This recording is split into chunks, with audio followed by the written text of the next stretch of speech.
들은 셈과 함과 야벳이며 함은 가나안의 아버지라. 노아의 이 세 아들로부터 사람들이 온 땅에 퍼지니라. 노아가 농사를 시작하여 포도나무를 심었더니 포도주를 마시고 취하여 그 장막 안에서 벌거벗은지라. 가나안의 아버지 함이 그의 아버지의 하체를 보고 밖으로 나가서 그의 두 형제에게 알림해 셈과 야벳이 옷을 가져다가 자기들의 어깨에 메고 뒷걸음질 쳐서 들어가서 그들의 아버지의 하체를 덮었으며 그들의 얼굴을 돌이키고 그들의 아버지의 하체를 보지 아니하였더라. 노아가 술이 깨어 그의 작은 아들이 자기에게 행한 일을 알고 이에 이르되 가나안은 저주를 받아 그의 형제의 종들의 종이 되기를 원하노라. 또 이르되 셈의 하나님 여호와를 찬송하리로다. 가나안은 셈의 종이 되고 하나님이 야벳을 창대하게 하사 셈의 장막에 거하게 하시고 가나안은 그의 종이 되게 하시기를 원하노라 하였더라. 홍수 후에 노아가 350년을 살았고 그의 나이 950세가 되어 죽었더라. 아멘. 네, 오늘 창세기 26번째 시간이에요. 덮으심의 은혜, 덮으심의 은혜라는 제목으로 함께 하나님 말씀 나누도록 하겠습니다. 세상을 뒤덮었던 홍수가 끝났어요. 그렇죠? 노아와 그 가족들이 물이 거치자마자 방주에 내려와서 하나님께 감사의 제사를 올려드렸어요. 이제 새 하늘과 새 땅이 나타난 거죠. 성경은 항상 옛 하늘과 옛 땅이 사람들의 범죄로 무너져 하나님의 심판이 오고, 그렇죠? 그리고 새 하늘과 새 땅이 나타나는 이야기로 연속된다고 했어요. 그렇죠? 우리가 바라는 것도 이제 이 땅에 살다가 하나님의 심판을 거쳐 새 하늘과 새 땅에 들어가게 되는, 그렇죠? 그게 바로 우리의 천국이고, 이스라엘 백성들이 가나안 땅을 바라보며 갔던 그 목적지도 그 가나안 땅이 바로 애굽의 옛 땅이 아닌 새 하늘과 새 땅이라는 목적지를 향해 갔던 거예요. 그러니까 모든 이야기가 이렇게 성경 안에서 새 하늘과 새 땅을 바라는 이야기가 되죠. 새 하늘과 새 땅에는 누가 살까요? 네, 새 사람이 살아요. 우리는 새로운 피조물이라고 불리죠. 맞는 거잖아요. 그렇죠? 새 하늘과 새 땅을 살게 될 이 새로운 피조물은 주의 구원의 은혜를 입은 사람들이에요. 거기 누가 있어요? 노아와 8 식구들이 있는 거예요. 맞잖아요. 다 이렇게 성경이 이어져 있는 거예요. 지난 시간에 살펴본 대로 하나님은 무지개라는 언약을 주셔서 노아와 그 가족들이 다시는 홍수 비만 오면 덜덜덜 그들의 인생을 지키시는 거예요. 이제 두려워하지 마라. 계절이 바뀔 거고 비가 와도 너희를 멸할 만큼 이런 홍수는 없을 거다. 이 약속의 증표가 무지개다. 두려워하지 마라. 구름에서 비가 올 때 무지개가 뜨는 것을 보면 내가 너네들을 기억한다는 사실을 기억해라. 이런 약속 주시니까 얼마나 멋진 표현이에요. 그렇죠? 그리고 나서 아담과 하와에게 처음 주셨던 명령 뭐예요? 생육하고 번성하라는 명령을 다시 누구한테 주셨어요? 노아와 그 아들들에게 주셔서 생육하고 번성하라 하시니까 첫 인류 조상인 아담의 사명이 누구에게로 이어진 거예요? 새 인류의 조상인 노아에게로 이루어지는 거예요. 성경의 맥락이 이렇게 흐르죠. 예, 이렇게 가는 거예요. 자, 따라오신다고 생각을 하고 계속 갈게요.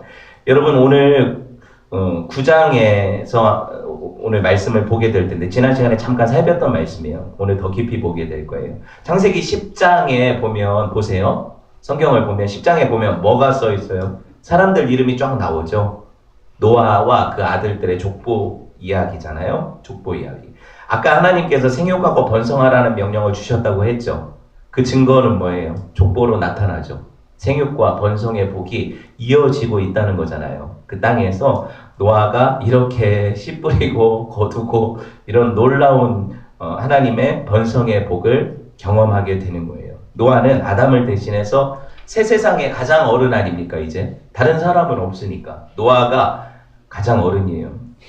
물론 노아는 아담과 같은 의무를 가졌죠. 뭐냐면 하나님을 찬송하고 그분을 영화롭게 예배하며 섬길 의무를 가지는 거예요. 새 시대의 조상으로서. 이 마땅한 의무를 지켜낼 때 하나님께서는 그를 어떻게 보면은 이 믿음의 조상과 같이 여겨주신다는 의미가 되죠. 그런데 보면 오늘 본문이 노아의 가장 인간적인 실수를 언급하고 있다는 사실이에요. 왜 하필이면 홍수 이후에 노아가 이렇게 아름답게 하나님을 섬겼다. 당대의 의인이었다고 일컬음 받았던 노아니까 이렇게 아름답게 평생에 하나님만 섬기다가 하나님께 들림받아 갔다. 이런 기록을 봤으면 좋겠는데 우리는 우리 소망 아닙니까? 근데 어떻게요? 그 구원받은 노아가, 그쵸? 그 구원받은 노아가 뭐예요? 바로 추태를 부리죠. 바로 추태를 부려요. 성경은 이런 것들을 가리지를 않아요. 그쵸? 이런 것들을 가리지를 않아요. 좀 성경이 위인전이라면 위인들은요, 어떤 위대한 어떤 일들을 하기 위해서 작은 희생들을 감수하잖아요. 그리고 위인전기를 쓰는 사람들은 주로 위인들의 실수나 이런 것들을 많이 덮잖아요. 좀 미화하고. 그죠? 그래서 조선왕조 실록 같은 게 있는 거잖아요. 그런데 성경은 그러지를 않아요. 우리가 존경할 만한 믿음의 사람인가 보면 정말 저런 쓰레기가 없어. 이렇게 되는 거예요. 너무 신기하죠? 성경의 이야기들이. 여러분, 우리 하나님께서 왜 이렇게 성경을 통해서 우리에게 보여주실까요? 인생들한테 소망을 두지 말라는 거예요. 사람은 믿음의 대상이 아니라는 거예요. 내가 저 사람의 믿음을 향해 저 사람처럼 닮아가야지 하면 어느 순간에 그 사람을 보고 실망하게 되죠. 여기 다 저보고 있잖아요. 저를 보면서 우리 목사님처럼 신앙생활 해야지 하면 실망하게 되는 거예요. 그게 하나님의 법칙인 거예요. 여러분, 오늘 본문에서 노아가 솔직히 할 수 있는 실수예요. 그죠? 그런데 하필이면 그런 실수를 다 일일이 적을 이유가 뭡니까? 창피하게 좀 삭제해 주시지. 예? 그렇게 그 자막 모자이크 처리해 주시면 되게 좋을 텐데 이건 적나라하게 드러내고 있어요. 이거 한번 봅시다. 우리 앞에 있던 얼마나 많은 신앙의 거장들, 우리가 존경했던 선배들이 넘어졌나요? 한번 생각해 보세요. 한국교회, 그냥 우리가 뭐 외국 사람들 얘기하면 잘 모를 거 아니에요. 한국교회를 생각해 보세요. 한국교회에 존경받던 목사님들이 왜 그렇게 넘어졌나요? 그쵸? 실명을 다 거론할 수는 없고, 무슨 순복음교회 조모 목사님 같은 경우에는 돈 때문에 그렇게 날리고, 실명을 거론하면 안 되니까, 청년 사역의 그 최강자였던 전모 목사님 어떻게 그렇게 넘어졌어요? 모든 사역자들이, 청년 사역자들이 그 목사님 설교 따라하느라고 정신없었어요. 그런데 왜 그렇게 됐어요? 그죠? 여러분, 한국의 최고의 설교자라고 명성이 자자했던 모 교회, 명성이 자자했던 모 교회, 뭐라고 할까요? 새벽 예배 교인이 10,000명이 넘었던 최고의 어떤 새벽 부흥을 일으켰던 교회죠. 김모환 목사님, 그죠? 이런 분들이 세습을 하고, 그죠? 그리고 한국교회, 이 교회는 정말 따라갈 만한, 본받을 만한 교회라 했던 사모의 교회, 이런 교회들. 보면은 지금 뭐예요? 세상의 지탄을 받죠. 사회법을 어기고, 지하 공공도로를 파서, 그죠? 그걸 다시 변상해야 되고, 수백억. 바벨탑 같은 4천억 원의 돈을 들여서 교회를 짓고, 우리 1억만 주면 좋을 텐데 말이야. 그쵸? 여러분, 이게 제가 이렇게 얘기하지만 제 얼굴에 침 뱉기예요. 이 모든 것들이 교회라는 한 몸으로 생각해보면 예수님이 머리시고 우리는 지체니까, 그쵸? 내가 내 몸을 욕하는 거나 마찬가지예요. 근데 우리가 알아야 될 게 뭐냐면, 이 모든 것들을 보여주시는 이유가 있다는 거예요. 뭐예요? 사람들은 믿음의 대상 아니라는 거예요. 사람들은 너네가 기대하면 기대하는 만큼 실망이 커진다는 거예요. 그렇죠? 맞잖아요. 하나님은 오히려 이 모든 인생들의 실수를 언급하심으로써 모든 사람들에게 뭐가 필요하다? 하나님의 은혜가 필요하다. 이거 보여주시는 거예요. 그래서 노아 실수도 그냥 다 보여주시는 거예요. 노아 니네 대단한 사람이라서 구원받은 것 같이, 그 8 식구만 구원받은 걸 보면 노아는 정말 믿음의 사람인 것 같이 100년 동안 배를 만들었다는데 그 믿음이 얼마나 대단한 것 같지, 그쵸? 근데 뭐라고 하시냐면 노아도 너네랑 똑같은 사람이야. 똑같은 사람이야. 이거 보여주시는 거예요. 그래서 저는 성경이 진짜 하나님 말씀이라고 생각해요. 아니, 믿는 거죠. 생각하는 게 아니라. 사람들이 쓴 글이라면 이렇게 사람들, 특별히 자기들이 위대하게 여겼던 사람들의 실수를 이렇게 적나라하게 드러내지 않을 거예요. 저 같아도 그렇게 안 쓸 거예요. 그러니까 하나님 말씀이 맞죠.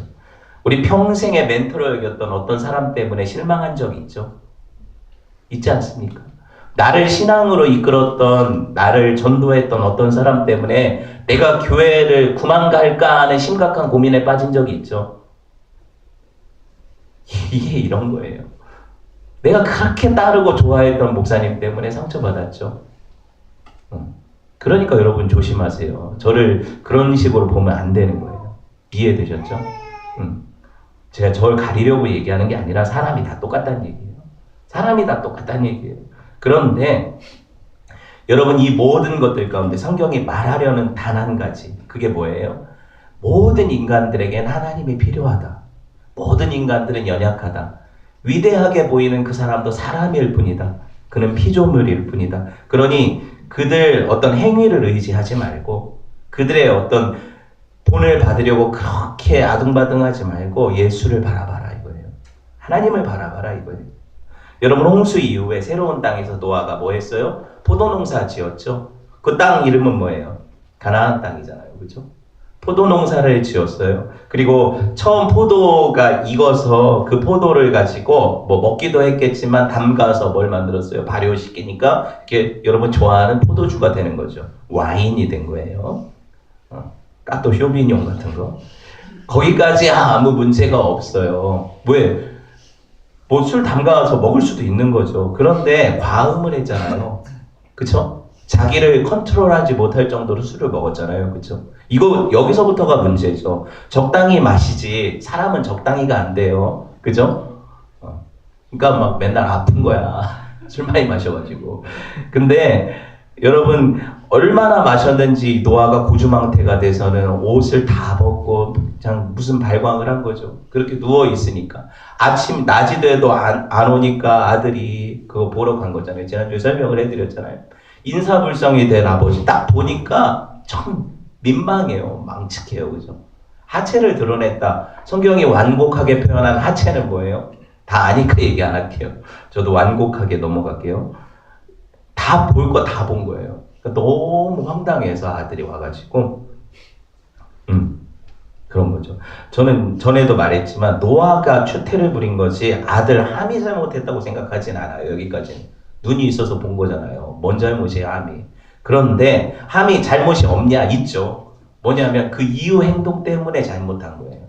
그 이후 행동이 뭐예요? 아버지의 그런 실수를 봤다면 어떻게 해야 돼요? 아들로서 마땅히 덮어줘야죠. 그쵸? 덮어주고 아버지 실수할 수 있는 사람이잖아요. 그러니까 그거를 갖다가 미주알 고주알 형제들한테 까발리면 안 되죠. 여기서 잘못한 거잖아요. 뭐 잘못했는지 아시겠어요? 그래서 함이 아버지를 보고 나서 형제들한테 어떤 일을 했는지, 그리고 그 형제들이 그 이야기를 들었을 때 함과 상이한 반응을 보였죠. 이걸 한번 살펴보자는 거예요. 제가 오늘 제목이 뭐래요? 덮으심의 은혜라는 거잖아요. 덮으심의 은혜라는 거잖아요. 왜 덮는 게 은혜가 되는지 한번 볼게요. 가장 먼저 아버지 술 취한 모습을 발견한 게 함인데, 여러분 봤지만 기회는 있었던 거예요. 아버지의 실수를, 이게 위기는 항상 기회가 된다고 하잖아요. 맨 먼저 발견했으니까 맨 먼저 덮어줄 수 있는 기회가 생긴 거잖아요. 맞죠? 그런데 함은 어떻게 해요? 그렇게 하지 않았다는 거예요. 오히려 형제들한테 아버지 실태를 알리는데 이걸 사명으로 여겼어요.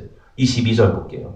같이 읽어봅시다. 22절 시작. 가나안의 아버지 함이 그의 아버지의 하체를 보고 밖으로 나가서 그의 두 형제에게 알림해.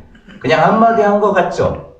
지금 우리 번역으로 보면. 근데 이 알리다라는 히브리어 동사는 계속해서 말하다, 부주의하게 떠벌리다, 이런 의미를 가져요. 뒷담화, 계속 씹고.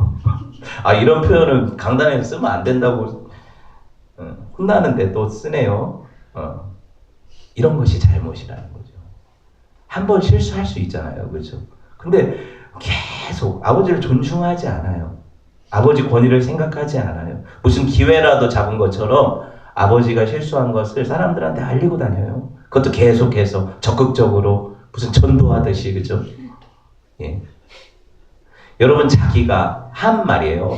함이 자기가 자기도 멸망받아 마땅한 세상 사람들 가운데 하나인데 어떤 은혜로 덮으심을 받았고 그 홍수, 그 비 가운데 덮으심을 받아서 산 거잖아요. 그죠? 그걸 잊어버린 거잖아요. 바로. 그러니까 노아의 실수보다 오히려 성경이 잘못됐다고 얘기하는 포인트가 누구예요? 함에 떠벌리는 거죠. 그죠? 왜 성경이 노아 보고 뭐라고 안 하고, 지금 보세요 본문을. 노아가 분명히 잘못했는데 노아한테 뭐라고 안 하고 왜 함한테 뭐라고 할까? 이유를 알아야 될 거 아니에요. 그죠? 이유라는 거예요. 그런 은혜로 자기들이 덮으심을 받았는데 이걸 까맣게 잊는 것이 인생이라는 거죠. 얼마나 잘못됐어요. 얼마나 잘못됐어요. 반면에 셈과 야벳은 축복받죠. 그 축복받은 이유가 뭐예요? 덮었잖아요. 너무 클리어하잖아요. 이거 덮었다는 표현이 성경에 나와서 쓰는 거예요. 맞죠? 아버지 하체를 안 보려고 이들이 한 헌신과 노력을 생각해 볼까요? 눈으로 직접 확인해 볼 의향이 없었어요. 함이 그렇게 얘기를 해도 나도 한번 봐야지 하고 들어가 본 게 아니라 아버지를 덮어드려야지 하고 이 두 형제, 큰형하고 두 형제가 상의를 해서 어떻게 하고 보지 말자, 우리 뒤로 들어가자. 그래가지고 참 얼마나 불편한 행동을 했어요. 옷을 가지고 뒤로 성인 남자 둘이 뒷걸음질 쳐서 들어가는데 걸려 넘어질 수도 있는 상황이 일어날 거 아닙니까? 그렇죠? 상상해 보세요. 안 보려고. 대단한 노력이죠. 그렇죠? 그렇게 해서는 아버지 코 고는 소리 듣고 이쯤 계시겠구나 이렇게 하고 거기다가 덮어주고. 상상을 해보세요. 성경의 행간을 읽어보세요. 진짜 대단하지 않습니까? 이렇게 하라고 해도 못하겠어요. 근데 이 사람들은요, 더 이상 아버지의 권위를 훼손하고 싶지 않았어요. 아버지의 실수를 무슨 기회인 것처럼 잡고 싶지 않았어요. 덮어주고 싶었어요. 왜? 그들이 은혜를 알았거든요. 은혜는 뭐예요? 허다한 죄를 덮는 거죠. 은혜를 알았거든요. 나 같은 인간도 진짜 죽어 마땅한 인간도 이렇게 하나님이 덮으셔서 홍수 가운데 살아났는데 내가 우리 아버지 덕으로 어떻게 보면 하나님의 은혜 가운데 내가 살았는데 우리 아버지 한 번 실수했다고 이걸 갖다가 무슨 기회라도 잡은 것처럼 떠들어서 되겠냐. 두 형제가 얼마나 그 은혜 안에 젖어 있어요. 그렇죠? 그래서 덮어주고 아버지의 연약함을 가리워 주니까 노아가 일어나서 자기가 했던 실태를 깨달았을 때 창피했겠어요? 안 했겠어요? 노아 사람이잖아요. 그렇죠? 얼마나 창피했겠어요, 본인이. 그리고 나중에 자기 작은 아들이 그렇게 하고 다닌 거, 함이, 그것 때문에 화가 엄청 났잖아요. 그 두 아들이 자기 덮어준 것 때문에 얼마나 감사해요. 그 마음 때문에 오늘 24절 보세요. 술 깨가지고 해장국 먹고 작은 아들이 자기한테 행한 일을 알고 이에 이르되 가나안은 저주를 받아 그의 형제 종들의 종이 되기를 원하노라. 자기 아들을 아버지가 저주할 때는 충분한 이유가 있는 거예요. 그냥 감정적인 게 아니라 보세요. 덮으신 은혜를 기억하지 못하고 망각하는 인생들은 저주받아 마땅하다는 거죠.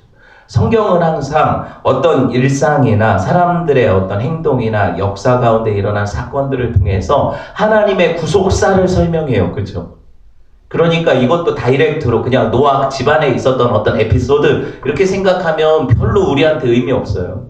근데 여러분 그 이전에 하나님께서 덮으신 은혜를 보여주시고 그러고 나서 어떻게 그들이 덮는 자와 덮지 않는 자의 차별을 보여주심으로 하나님을 닮은 인생들은 어떻게 살아야 되는가, 그렇죠? 그리고 너네가 어떤 은혜를 받았는지 기억하는 인생들은 복되다. 이거 보여주시는 거잖아요. 이거 기억 못하고 망측하게 살아가는 인간들은 저주받은 인생이다. 이거 보여주는 게 성경의 이야기인 거거든요. 그러니까 우리한테 오늘 이 말씀을 하는 거예요. 야, 작은 아들 어떻게 저주할 수가 있지? 특별히 오늘 보세요. 누구를 저주해요? 함 얘기 안 하고 가나안 얘기하죠. 가나안은 누구래요? 함의 아들, 맏아들. 여러분 이스라엘이 들어갈 땅은 어디예요? 나중에 가나안. 이 이름이 거기서 나온 거예요.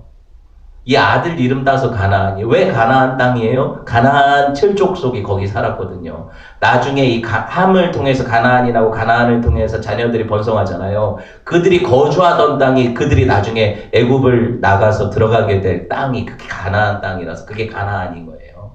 이해되셨죠? 어렵지 않죠? 그런 가나안. 보세요. 하나님이 왜 가나안에게 저주를 퍼부었을까? 손자예요. 할아버지들이 손자 얼마나 이뻐하는지 알죠? 나는 그렇게 이쁨 받은 기억이 없어, 우리 아빠한테. 근데 우리 새끼들, 그러니까 할아버지의 손자들은 얼마나 이뻐해요.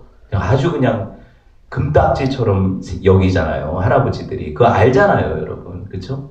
그런데 그 가나안 자기 손자를 저주할 때는 이유가 있는 거예요. 그쵸?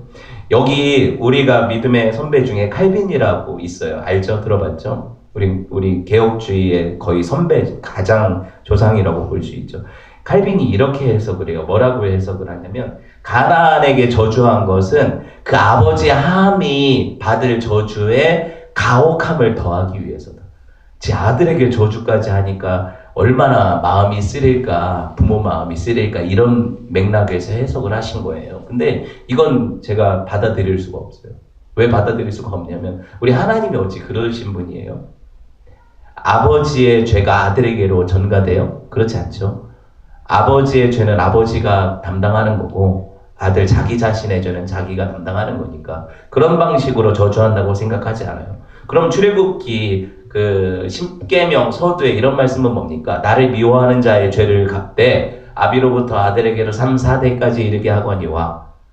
이 저주는 그럼 뭡니까? 이거는 여러분 이렇게 쉽게 생각하면 돼요. 그 뒤에 구절 같이 읽어야죠. 뭐예요? 나를 사랑하고 내 계명을 지키는 자들에게는 1000대까지 은혜를 베푸느니라. 1000과 3, 4대의 비교를 해보세요. 히브리인들의 문학적인 기법, 표현은 뭐냐면 이 두 가지의 강한 대조를 통해서 은혜가 형벌보다 훨씬 더 크다는 걸 보여주는 그런 표현이거든요. 보세요. 나는 에서를 미워했고 야곱은 사랑했다 표현이 있죠. 그럼 실제로 에서를 미워하셨냐 하나님이? 그런 의미가 아니라 어떤 대상을 엄청나게 사랑한다는 표현을 할 때는 얘를 미워하고 얘를 사랑한다 이렇게 표현을 해요. 얘가 너무 좋아서 얘는 오히려 미워 보일 지경인 거죠. 이 대비를 아시겠어요? 얘를 너무 사랑하니까 마음이 여기 다가 있으니까 얘는 밉지 않은데 미워 보일 만큼 이런 차별을 둔다는 거예요. 엄청난 문학 표현 기법이에요. 이들이 쓰는 표현이에요. 이런 의미에서 이해를 해보면 뭐예요? 하나님이 죄를 자녀들에게 갚으시는 분이 아니라 은혜가 훨씬 더 크신 하나님이다. 이런 의미라는 거죠. 여기서 보면 가나안이 저주를 받은 것은 함이 잘못해서 저주받은 건 아니라는 거예요. 제가 이 표현을 하는 이유가. 이해되시죠? 그럼 뭐예요? 지난 시간에 제가 설명드렸죠. 오리겐이라는 교부가 이런 해석을 내놨어요. 저는 여기 동의를 해요. 뭐냐면 가나안이 먼저 봤을 것이다. 손자가 아버지 심부름 보러 야 할아버지 점심 드시러 안 오시냐? 이거 가봐라 네가. 보통 우리가 애들 시키지 자기가 직접 안 가잖아요. 가나안이 갔는데 할아버지가 빨개 먹고 있는 거예요. 와가지고 보고는 아버지한테, 자기 아버지 함한테 우리 할아버지 글쎄 술 먹고 빨개 먹고 있다고 아빠 이거 가보라고. 그러니까 아들이 함이 가서 보고 이렇게 난리가 난 거죠. 이렇게 해석을 했는데 전 여기 동의해요. 차라리 정확한 건 모르죠. 하나님한테 물어봐요. 나중에 가서 모르겠어요. 근데 전 여기 동의해요. 왜 그러냐면 가나안이 저주받은 대상자가 되는 거 보니까 가나안도 이 죄에 동참했다고 생각을 하는 거죠. 제 말 이해되셨어요? 그래서 가나안이 이렇게 저주를 받는데 실제로 이 저주가 이루어졌습니까? 네. 그럼 그걸 살펴보는 게 좋겠죠? 예. 숙취 때문에 이런 저주가 일어나는 게 아니에요. 잘 들어보세요. 하나님께서 이 저주를 허용하시고 노아가 쥐가 술 먹고 잘못했는데 왜 지 새끼들을 저주해? 하고 노아를 나무라시지 않은 이유를 보자는 거예요. 그렇죠? 이 모든 것의 핵심은 뭐냐면 덮으시는 은혜를 망각한 인생들은 저주받는다는 거죠. 클리어하지 않습니까? 그런데 하나님의 덮으시는 은혜로 자기도 다른 사람들을 덮어주는 사람은 천대까지 은혜를 받는다는 거예요. 이런 의미라는 거죠. 전통적인 해석을 봅시다. 솔로몬 시대에 가나안 땅을 정복했을 때 이 가나안에 대한 저주가 완전하게 어떻게 보면은 성취가 돼요. 근데 그 이전에도 있어요. 보세요. 그 이전이 뭐냐면 일단 10장 보세요. 오늘 본문 10장 창세기 10장 15절 보세요. 15절 보면 가나안이라는 사람이 애들 낳는 거 보죠. 읽어봅시다. 시작. 가나안은 장자 시돈과 헷을 낳고 또 여부스 족속과 아모리 족속과 기르가스 족속과 히위 족속과 알가 족속과 신 족속과 아루아 족속과 르 이렇게 쭉 나오죠. 그리고 19절 가나안 경계는 시돈에서부터 그라를 지나서 가사와 소돔과 고모라와 아드마와 스보임 지나 라사까지였더라 이렇게 나오죠. 그럼 그들이 어디 살았는지 보고 그들의 어떤 그 족보가 이렇게 기록된 걸 보면 역사적인 사실이 일어나는 거잖아요. 그럼 그들을 추적해 보면 알 거 아닙니까? 이 저주가 그들에게 실제로 임했는지 안 했는지, 그렇죠? 한번 추적을 해봅시다. 여호수아 9장 21절 보세요. 여호수아 9장 21절 보셨어요? 읽어봅시다. 시작. 무리에게 이르되 그들을 살리라 하니 족장들이 그들에게 이른 대로 그들이 온 회중을 위하여 나무를 패며 물깃는 자가 되었더라. 그들이 누구냐? 여호수아 9장에 보면 누구예요? 히위 족속이라고 나오죠. 히위 족속은 누구의 자녀예요? 가나안의 자녀. 히위 족속이라고 나오죠. 가나안 7족속 중에 하나예요. 그들이 그럼 여호수아 시대에 뭘 했냐? 여호수아가 가나안 땅을 향해서 정복전쟁을 했잖아요. 이스라엘 백성들을 데리고. 그때 히위 족속이 와가지고 화친을 맺어요. 어떻게? 여호수아를 속이죠. 뭐 보따리에다가 음식 싸가지고 와서 자기들은 되게 멀리 사는 민족인데 당신들 소문을 듣고 당신들이 강하다는 소문을 듣고 화친을 맺으러 왔다. 그러니까 여호수아와 그 족장들이 하나님께 물어보지도 않고 화친을 맺어버려요. 왜냐면 그들이 보여주는 게 곰팡이나 떡. 야, 이 떡은 곰팡이 웬만하면 안 나는데, 이거 방부제 처리해서 웬만하면 안 나는데 얼마나 먼 거리에서 왔으면 이게 곰팡이가 낫겠냐? 니네들 분명히 멀리 사는 거 맞다. 이렇게 판단해버린 거예요. 자기들 지혜로. 자, 그래. 우리가 거기까지 가서 니네랑 싸울 일은 없다. 화친을 맺자. 이렇게 된 거죠. 근데 며칠 가보니까 바로 그 앞에 민족이었어요. 머리 쓴 거죠. 자, 근데 하나님은 이 가나안 7족속을 어떻게 하라고 하셨어요? 멸하라고 하셨잖아요. 그쵸? 가나안 7족속을 멸하라고 하셨잖아요. 근데 자기들이 하나님의 이름으로 맹세했으니까 멸할 수 있어요? 없어요?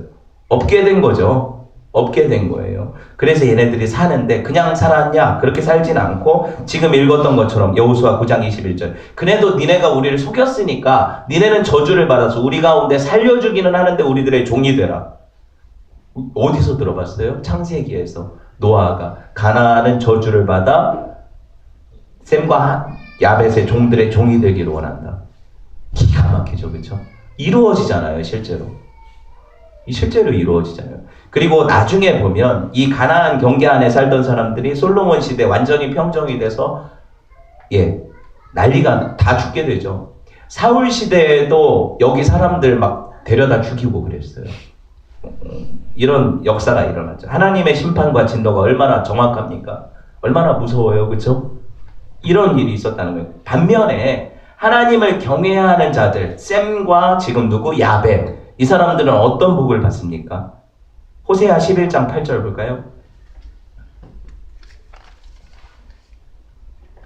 바로 그 이전에 하나만 더 볼게요. 신명기 29장 23절 보세요.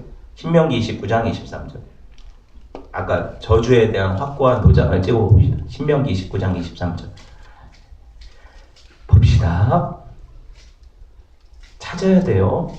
자, 읽어봅시다. 시작. 그 온 땅이 유황이 되며 소금이 되며 또 불에 타서 심지도 못하며 결실함도 없으며 거기에는 아무 풀도 나지 못하고 옛적에 여호와께서 진노와 격분으로 멸하신 어디? 소돔과 고모라 또 아드마와 스보임. 자, 그게 어디였어요? 위에 보면 그들이 살던 데가 19절 10장 19절 보세요. 시작. 가나안의 경계는 시돈에서부터 그라를 지나서 가사와 어디? 소돔과 고모라 또 아드마와 스보임. 이해되셨죠? 완전히 멸하셨다는 증거가 나오잖아요. 그러니까 하나님이 노아를 통해서 술 취한 노인의 주정어린 저주가 아니라 이걸 이루셨다는 거예요. 그럼 하나님이 누구를 인정하신 거예요? 노아의 저주를 인정하신 거잖아요. 그렇죠? 그러면 뭐예요? 그냥 인간적으로 지실수를 덮으려고 자녀를 저주한 게 아니라는 얘기잖아요. 하나님 그런 분 아니시니까, 그렇죠? 그렇게 보면 뭐예요? 이 본문을 통해서 우리가 알 수 있는 건 뭐냐면 그들이 정말 잘못한 게 있구나. 또 가나안과 함이 하나님으로부터 저주받을 만한 잘못을 했구나. 그게 뭐냐? 그들이 덮어줌의 은혜를 망각하고, 그렇죠? 덮지 않고 까발림으로 이렇게 되었다는 걸 볼 수가 있죠. 여러분, 우리가 이 말씀들을 볼 때 한 가지 염두해야 되는 건 이런 거예요.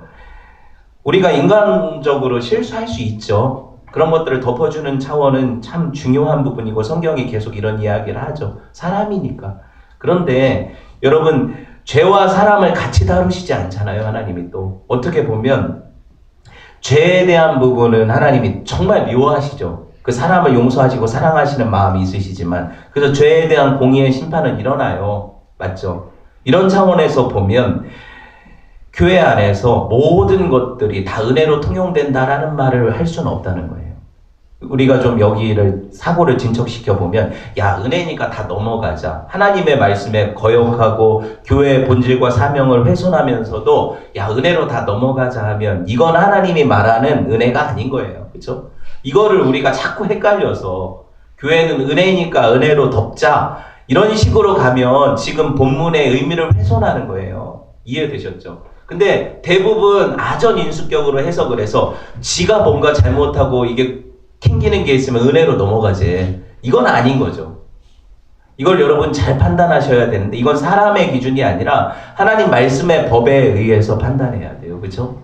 그리고 그런 부분이 있더라도 그 사람 자체를 미워하는 것은 하나님이 경계하시는 거죠. 이해되셨죠? 죄는 잘못이니까 분명히 하나님 미워하세요. 그런데 그 죄를 지은 사람은 연약에 쌓여있는 인간이니까 나도 그런 죄 지을 수 있다는 그 실수를 인정해야 돼요. 그 손가락질 하는 그 사람들이, 그쵸? 그래서 너희 중에 죄 없는 사람이 뭐 해라? 돌로 먼저 쳐라. 아무도 먼저 못 치고 다 간 거 아닙니까? 예수님은 치실 수 있는데 안 치시고, 그죠?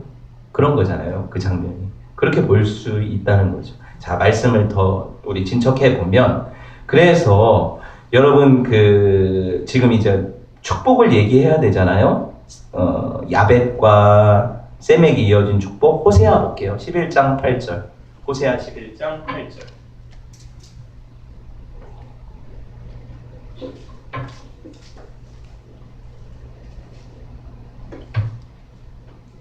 읽어봅시다. 시작. 에브라임이여 내가 어찌 너를 놓겠느냐. 이스라엘이여 내가 너를 어찌 버리겠느냐.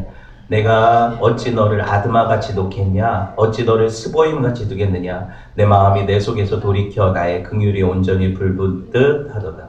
이 무슨 말이냐. 지금 셈과 이 계열 안에 일어난 그 자녀들이 누구예요? 셈의 자손이 아브라함을 통해서 야곱을 통해 이스라엘 12족속이 오잖아요.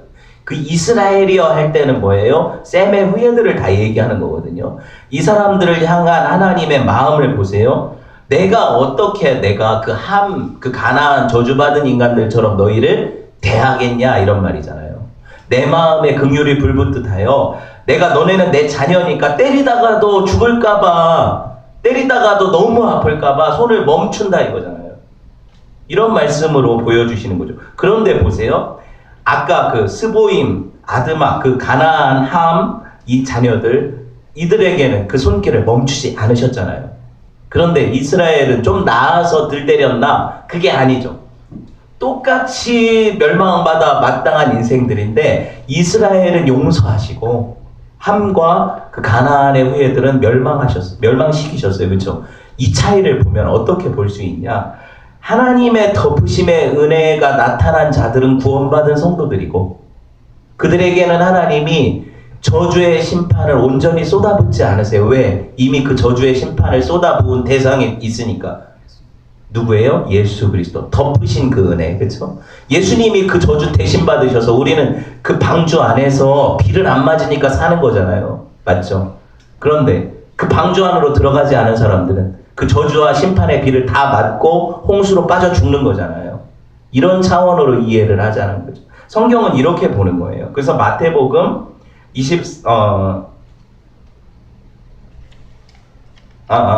그렇게 뒤에 이제 제가 이 부분은 더 깊이 설명을 드릴 텐데 오래 가진 않을 거예요. 걱정하지 마시고. 노아의 만취 실수가 그냥 애교로 봐줄 수 있는 수준이에요. 어떻게 보면 그래요. 그치만 술 마시고 자기 형편을 깨닫지 못하고 그렇게 추태를 부린 것은 뭐예요? 그 이전 시대, 노아 이전 시대에도 성경이 뭐라고 해요? 그 이전 사람들이 술 마시고 방탕하고 살아서 하나님이 심판의 홍수를 내렸다 그랬는데 노아는 그 사람들하고 똑같다는 얘기를 보여주는 거잖아요. 맞죠? 그렇게 해서 저주받았는데, 그렇게 했는데 노아는 살아요. 그죠? 뭐 때문이에요? 노아 때문이에요? 아니에요? 아니죠. 누구 때문이에요? 하나님의 약속 때문이잖아요. 이게 은혜라는 거고, 저와 여러분이 세상 사람들보다 더 은혜 받을 만한 자격이 있어서 여기 있는 거 아니에요. 구원 받은 거 아니에요. 그런 게 아니고 하나님의 은혜가 몇몇 사람들에게 나타났는데 그 몇몇 사람들이 저와 여러분인 거예요. 그러니 이 은혜는 내 자격이 아니라 하나님이 거저 주시는 거죠. 그 선물을 받은 자는 감사할 수밖에 없고, 그쵸? 이 선물을 나눠주고 싶은 마음을 갖는 거죠. 이게 바로 복음인 거예요. 마태복음 24장 38절 볼게요. 마태복음 28장 38절 39절. 제 말이 진짜인지 가짜인지 봅시다. 읽어봅시다. 시작. 홍수 전에 노아가 방주에 들어가던 날까지 사람들이 뭐 해요? 먹고 마시고, 이거 술 마시는 거예요. 그죠? 먹고 마시고 장가 들고 시집 가고 있으면서 39절. 홍수가 나서 그들을 다 멸하기까지 깨닫지 못하였더니, 그러죠. 근데 노아도 똑같잖아요. 홍수 이후에도 먹고 마시고 자빠져 자고 그러다가 이전과 이유가 달라져서 구원받은 게 아니라는 거예요. 여러분이 예수 믿고 나서 얼마나 거룩해졌어요? 한번 볼까요? 지금 천사 날개 반쯤 도달한 사람 등을 한번 보여주세요. 여기 그 정도는 있어야 천국 올라갈 거 아니에요. 여러분들이 예수 안 믿는 사람들하고 훨씬 여러분들이 더 선하다는 증거를 저한테 가져오세요. 그럼 인정해 드릴게요. 여러분이 노아보다 낫다고. 아니거든요. 우리가 그냥 고고한 척 여기 앉아서 저는 이렇게 막 거룩한 척 설교하지만 하나님 앞에 우리 쓰레기 같거든요. 그럼 뭐예요? 은혜라는 거예요. 하나님이 덮으신다는 거예요. 그래서 예수 믿는 자들은 그 옷을 입었기 때문에 하나님이 그 아들의 옷을 가지고 야 너가 내 아들이네? 하고 인정해 주시고 패스해 주신다는 거예요. 이게 복음이에요. 여러분, 복음을 제가 여러 각도로 설교하지만 여러분 사실 이 중심은 한 가지잖아요. 은혜 아니면 설 수 없는 거예요. 은혜 아니면 설 수 없는 거예요. 나중에 보세요. 홍수 이전 이후 사람들이 변할 것 같아요? 그렇게 엄청난 홍수로 심판이 일어났으니까 이제 똑바로 살아야지 하고 노아와 그 가족들이 회개하고 하나님만 섬기다 천국 갔어요? 바벨탑 사건은 그럼 왜 일어나요? 지금 다른 사람들이 살아남은 거예요? 아니라 노아와 그 자손들에게서 번성한 사람들이 바벨탑 사건 일어나는 거 아니에요? 일으키는 거 아니에요? 그죠? 하나님같이 되겠다고. 누가 지었던 죄예요? 아담이 지었던 죄잖아요. 하나님같이 되겠다고. 그죠? 사람은 이전이나 이후나 하나도 변하는 게 없어요.